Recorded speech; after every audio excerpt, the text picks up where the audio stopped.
Wichita.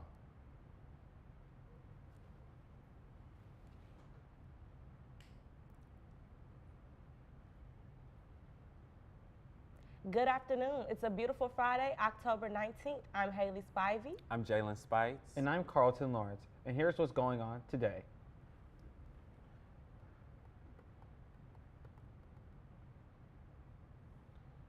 Scotland's government said on Thursday that a case of bovine spongiform encephalopathy, or BSE, or mad cow disease, has been discovered on a farm in Aberdeenshire. A quarantine area has been put in place around the farm while inspectors try to identify the origin of the disease. The government said the case posed no harm to humans. I have activated the Scottish Government's response plan to protect our valuable farming industry, including establishing a precautionary movement ban being placed on the farm, Scotland's Farming Minister Fergus Ewing said in a statement. BSE was first detected in Britain in the late 1980s, spreading from there to other parts of Europe and ravaging cattle herds until the early 2000s. It has been linked to brainwashing disease in humans. A 4-year-old is recovering after he was shot in the abdomen during a road rage incident in Kansas Wednesday afternoon. The incident began in downtown Wichita around 4:55 p.m. after some type of cutting off occurred. Wichita Police Chief Gordon Ramsay told reporters after the shooting, someone in a silver Ford Mustang then fired at least 2 shots at a blue Chevrolet Tahoe with 3 adults and 6 children inside, and the 4-year-old was stuck in the stomach, Ramsay said. It is unclear which vehicle cut the other off. The Mustang fled the scene after the shooting. Police arrested Wichita residents Romonica Smith and Tyline Atkinson in connection with the shooting. The department announced Thursday in a press release. Atkinson allegedly exited the sports car and fired the shots, police said. The boy was sitting in a rear passenger seat on the right side of the SUV, was in a stable but critical condition after he was shot, Ramsay says. A bystander who called 911 told dispatchers that he or she found the boy behind McDonald's. The Wichita Eagle reported. A woman in Chicago, Illinois was killed and a man was injured in a hit-and-run crash Thursday morning in Inglewood, and witnesses said the incident seemed intentional. The woman has been identified by the Cook County Medical Examiner as 52-year-old Connie Mangrum. Mangrum and 19-year-old Javante Kirkland were walking in the 5600 block of South Racine Avenue at about 11:15 a.m. when they were struck by a silver van, police said. Witnesses to the crash said the van went into oncoming traffic and then off the road and onto the sidewalk in front of a neighborhood grocery store, hit 2 pedestrians, and then took off. Both victims were taken to the University of Chicago Medical Center, according to Chicago police. A relative said Kirkland was expected to survive. Neighbors said people gather in front of the convenience store daily and that it's a miracle more people weren't hurt. No one was in custody as police are still looking for the reckless driver. Turkish forensics teams searched for the Saudi consulate in Istanbul overnight as an investigation into the disappearance and alleged murder of Saudi writer Jamal Khashoggi deepened. Early Thursday, investigators wearing white forensic suits and blue gloves emerged from the building in an upscale neighborhood city. They loaded boxes and plastic and paper bags onto white vans. Turkish Justice Minister Alhamit Gulay said later pledged that the investigation would shed light on what happened, adding that whatever the intentional law requires will be done. Turkish state news agency Anadolu that the case was being investigated thoroughly and that results of the investigation were expected soon. On Wednesday, Turkish forensic police followed Saudi investigators into the residence of the Saudi consul for the first time.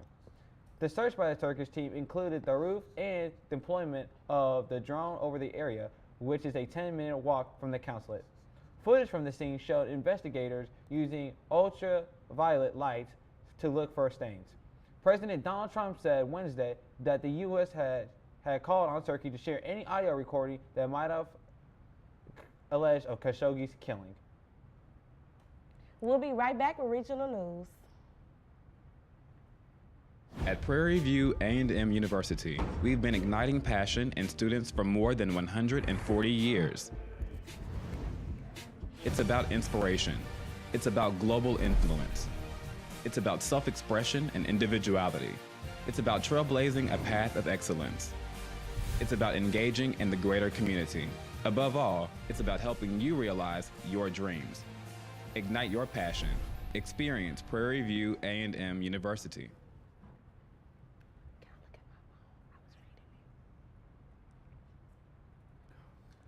According to the weather app, today there will be a chance of rain with high temperatures of 76 and a low of 66.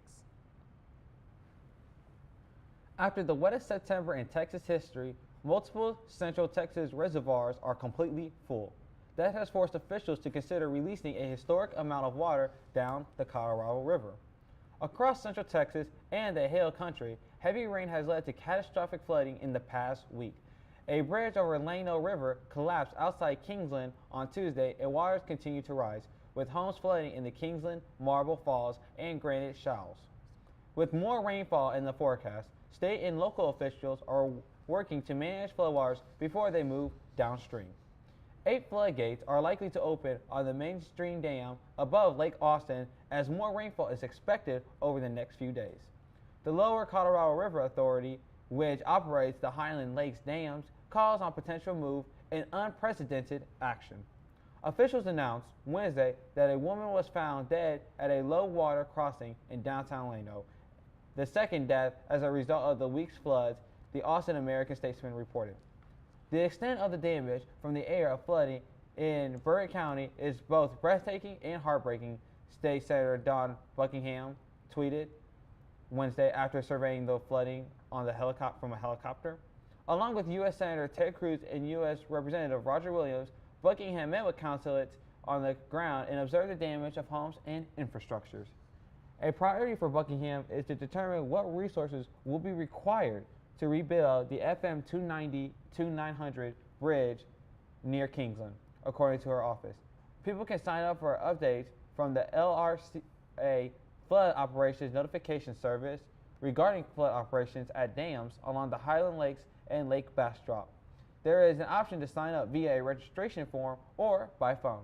The U.S. Geological Survey also has an application called Water on the Go, which allows users to locate stream gauges and water conditions near them. Charges possible after a woman leaves 2-year-old outside wrong home. The homeowner told deputies that she found the toddler standing outside her home after hearing a knock at the front door, but no one was there around the child. A woman captured on video leaving a child alone outside a stranger's home could face charges, according to the sheriff's office. The video went viral overnight as investigators with the Montgomery County Sheriff's Office tried to track down the toddler's parents.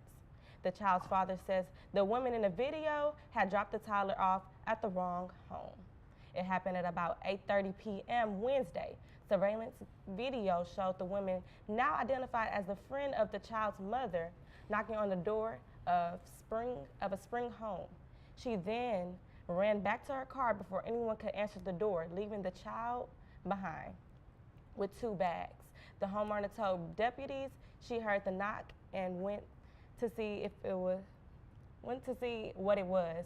And when she found the toddler with no one else around, sheriff deputies responded and knocked on the nearby doors to see if anyone recognized the child, but couldn't immediately find his parents. The video was put out overnight, and on Thursday morning after he was leaving, the father, he was approached by media. Y'all know where he's at? Willie Simmons asked reporters. They told him CBS had his child. That's my son. He said he recognized the child as his son. He said the woman showed in a video had dropped the child off at the wrong home. The father spoke with investigators and said earlier in the day, Wednesday, he was told that his friend would drop the child off at that evening. When the child did not show up at his door, however, he assumed that the plans had changed and left for the evening. What if they were home? He could have roamed the streets, got hit by a car. Somebody could have kidnapped him, Simmons says. Investigators have not released the identity of the mother's friend, but said that after speaking with the district attorney's office, She would face felony abandonment charges. About 85 disaster education experts, educators, and other professionals from land-grant universities across the country are gathered in a College Station for the 4-day National Extension Disaster Education Network, or EDEN, annual meeting which includes sessions on the disaster coordination, hurricane response, and support preparing for wildfires and more. The event, which began Tuesday at the Calvary Court Hotel, is co-hosted by the Texas A&M AgriLife Extension and the Prairie View A&M University Cooperative Extension Program. Event organizer Joyce Cavan said Eden has 4 geographic regions, and A&M AgriLife and Prairie View A&M Extension successfully submitted a bid to host. We saw it was a good opportunity to highlight what we're doing in Texas and in terms of emergency management, she said.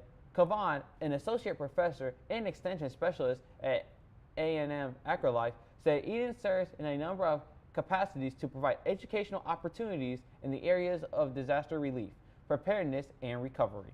Monty Dozier, Texas A&M AgriLife Extension Service Special Assistant to Rebuild Texas, delivered the conference keynote Wednesday morning. Dozier discussed the myriad roles A&M AgriLife Extension has played in Texas and elsewhere over the past decade. Texas averages about a disaster every 8 months since the 1950s, so we've gotten a lot of experience, some that we don't want, Dozier said. One of the things we believe is securing livestock so we can secure livelihoods, Dozier continued. We help do this so we can secure family that owns the livestock, that community that depends on the sale of livestock, and tax base associated with that, and the security the Texas food supply as well, Dozier said. 2008, AgriLife personnel rescued about 1,500 heads of cattle following Hurricane Ike.